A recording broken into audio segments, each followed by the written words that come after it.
Parkour Rangers, I'm so happy you're watching this video today. Mr. Ben here for another lesson.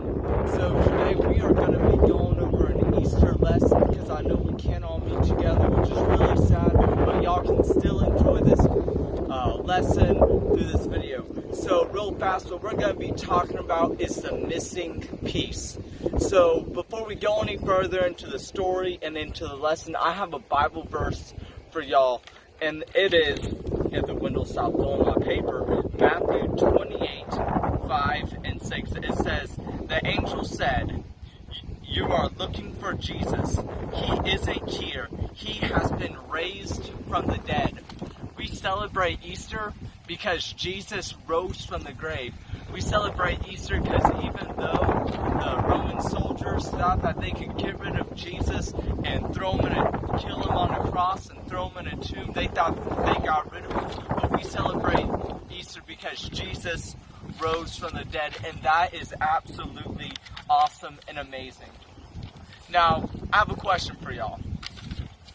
How would you feel if you woke up on Easter morning and you saw at your house this huge Easter basket with tons of eggs and all sorts of stuff in it, and then you ran to it, you started picking out all that weird Easter grass inside the basket, why is it even there? I have no idea, but you're picking all that out, and then you shake the eggs and you hear nothing at all. And then you open up all the eggs and there's no candy at all in your basket. You would feel really upset, wouldn't you?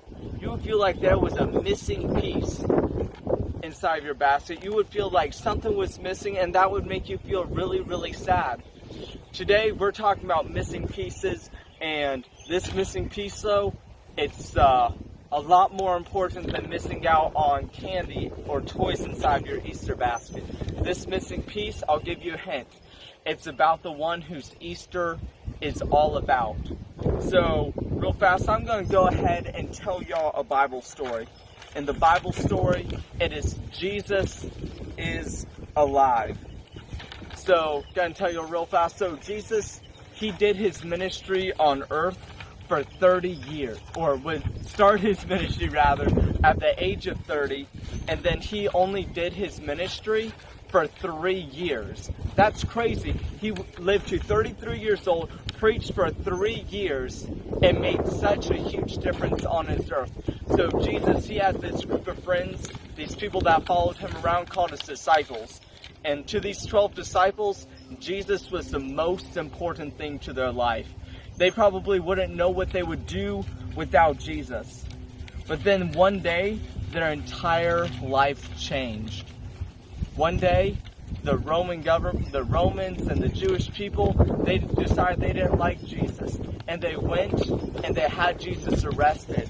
They went and they beat Jesus up with a whip, and they really hurt him. And then they took him and hung him on a cross. They nailed his hands and his feet. And that day, Jesus died. And that must have been so crushing and so hurting for the people that followed Jesus, for his disciples. All of a sudden, they probably felt like they had a missing piece in their heart. This man that they've been following for years, the one that they expected would come and start up this new kingdom here on earth, is now dead and was no longer with them. And they were probably so upset. Now, it was a couple days after that Jesus had died and was thrown in the tomb that these women, one named Mary, maybe two Marys, I forget. These women, they went over to the tomb and they were going to go and anoint Jesus' body with some oil, some spices, just so that his body wouldn't stink real bad, because people and animals that die, you know, they stink really, really bad. So they didn't want him stinking real bad. So they were going to anoint his body, and when they got there, they saw the stone that was guarding his tomb was all rolled away. So that probably caused them to be kind of confused.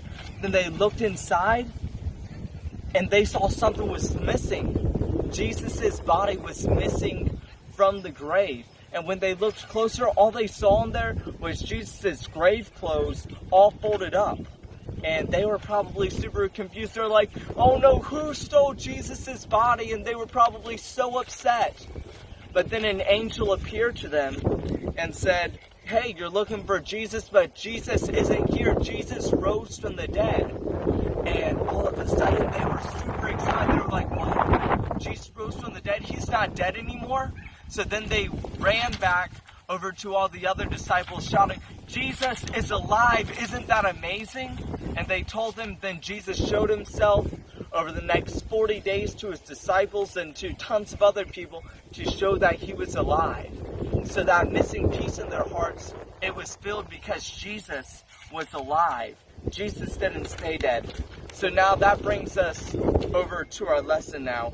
So, and it's all about missing pieces. So, have you ever been making a puzzle before, and then you think you're finally done because there's no more puzzle pieces left in your pile, but you look at your puzzle, and there's one piece that's missing? And the picture's not complete. You think you know what belongs there, and you look all over the house and you can't find this one missing piece. Man, I would be so upset if I spent hours and hours making a puzzle, but that one piece was missing.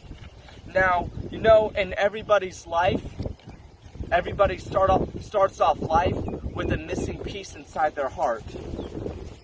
And different people, they try filling up this missing piece in their heart by doing different things. Some people, they think, okay, maybe I can fill this missing piece in my heart if I